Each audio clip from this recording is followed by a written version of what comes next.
ఓం నమో నారాయణాయ.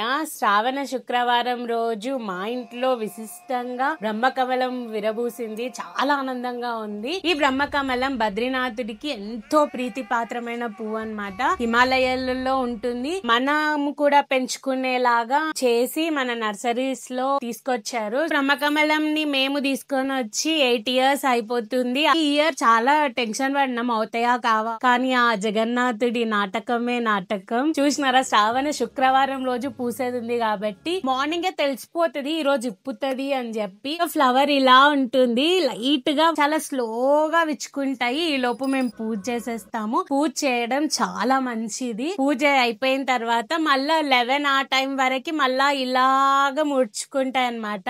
ఈ లోపే మేము తెంపి ఫ్రిడ్జ్ లో పెట్టి నెక్స్ట్ డే మా దగ్గర ఉన్న వెంకటేశ్వర స్వామికి పెట్టి పూజ చేస్తాము. ఇదే విశిష్టత. తెలిసి ఉండకపోవచ్చు, అందుకే చెప్తున్నా.